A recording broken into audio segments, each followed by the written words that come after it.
بھی فراموش نہیں کر سکتی ہے۔ یہ وہ مقام ہے جہاں پہلے 1000 فرشتے آسمان کی بلندیوں سے نازل ہوئے، اس کے بعد جو ہے پھر 3000 اور اس کے بعد 5000 فرشتے ان مقام پہ نازل ہوئے، اور یہ بڑا عظیم منظر ہے جو آپ دیکھ رہے ہیں۔ یہ چٹیا میدان جو آپ دیکھ رہے ہیں یہ بھی اسی قبرستان کا حصہ ہے، ایک گوشہ ہے جہاں ہر طرف اصحاب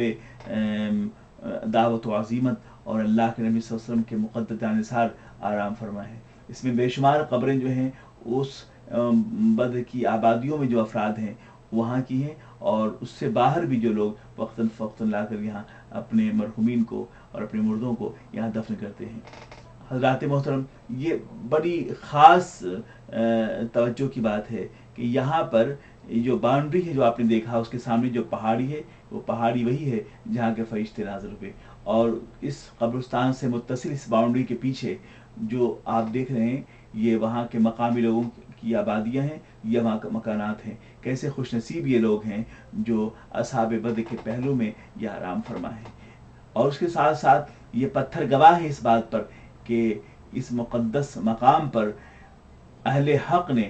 اسلام و کفر کے مابین نشان امتیاز کھینچنے کے لیے اپنی جان کی قربانیاں پیش کی تھی، اور اس کی مثال کہیں اور نظر نہیں آتی۔ غزوہ بدر کا حال یہ ہے کہ نبی دو عالم رحمت عالم صلی اللہ علیہ وسلم اسی میدان میں حضور جلوہ بار ہوئے اور اللہ کی بارگاہ میں سردریز ہوئے، اور دو عالم کے تاجدار نے ارشاد فرمایا کہ مالک و مولا، یہ ایک طرف 313 اصحاب باوفا ہیں اور ان کے مد مقابل ایک کفار قریش کی ایک لمبی تعداد موجود ہے، ایک مجمع کثیر موجود ہے۔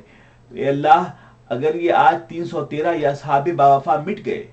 تو قیامت تک کے لیے تیرا کوئی نام لینے والا نہ ہوگا۔ نبی کی دعاؤں میں،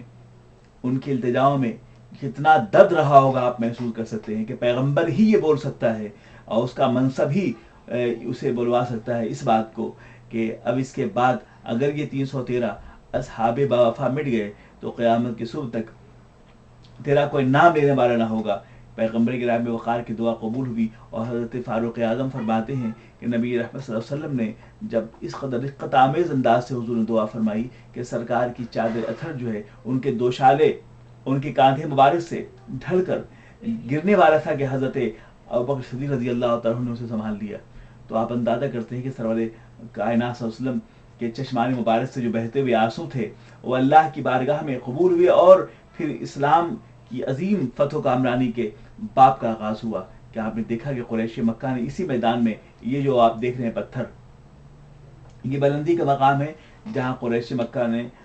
اپنا پڑاؤ ڈالا تھا، وہ ٹھہرے تھے، اور نچلے حصے پر جہاں کے نبی پاک صلی اللہ علیہ وسلم اور ان کے مقدس صحابہ خیمہ زن ہوئے تھے، انہوں نے اپنے خیمہ لگایا تھا۔ تو عجب بات ہے کہ کفار مکہ نے یہ تان دیا، یہ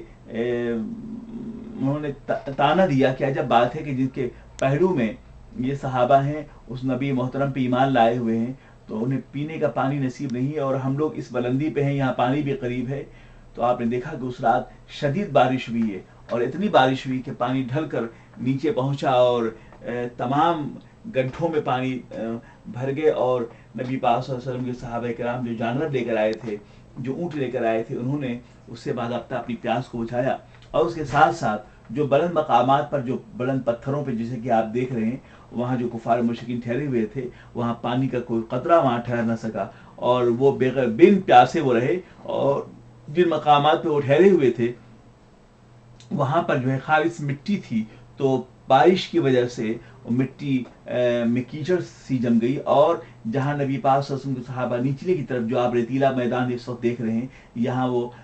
جلوہ بار ہوئے، یہاں فروکش ہوئے، یہاں آرام فرما ہوئے، یہاں ٹھہرے، یہاں پڑاؤ ڈالا، تو بارش کے قطرات کے نازل ہونے کی وجہ سے، بارش ہونے کی وجہ سے یہ پورا کا پورا میدان جو ہے وہ سخت ہو گیا، اور جہاں صحابہ کرام ٹھہرے تھے انہی مقامات پر، اور جہاں کفار و مشرکین کا پڑاؤ تھا وہ مٹی کیچڑ بن گئی، اور انہیں چلنے پھرنے میں بڑی تکلیفیں واقع ہوئی۔ یہ پہلی منزل تھی جو اللہ رب العزت نے صحابہ کرام کی تائید کے لیے اس موسم میں ابر بارہ نازل فرمائے۔ یہ دیکھیے کلبہ شہادت دکھا ہوا ہے پہاڑ کی بلندی پر، یہی وہ مقام ہے کہ جہاں فرشتے نازل ہوئے۔ اللہ اکبر، لا الہ الا اللہ محمد رسول اللہ، اسی کلمہ شہادت کی ترویج و اشاعت کے لیے، اور اسی مفہوم شہادت اور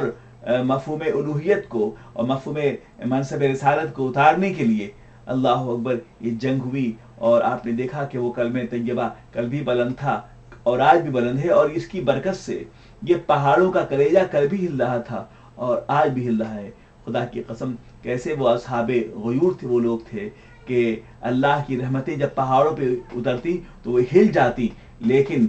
وہ صحابہ کرام ان کا کلیجہ جو ہے کسی لمحے جو ہے یاد الہی سے اور خوف خداوندی سے، اطاعت رسول سے غافل نہ ہوتا۔ بدر کا میدان، بدر کی جنگ اتنی آسان نہیں۔ جب نبی رحمت نے اپنے مقدس صحابہ کے سامنے میدان بدر کی طرف کوچ کرنے کا حکم دیا تو خطبہ عطا فرمایا کہ اتنا آسان نہیں ہے میرے صحابہ کہ تم اس جنگ کے میدان پہ اتر سکو۔ مفہوم یہ تھا کہ وہ جنگ اتنا آسان نہیں کہ اس کے میدان میں تو پہنچ کر کفار قریش کا مقابلہ کر سکو، کیونکہ اسلام کے اوائل کا وہ دور تھا، ابھی وہ اسلام لے کر آئے تھے۔ اس کے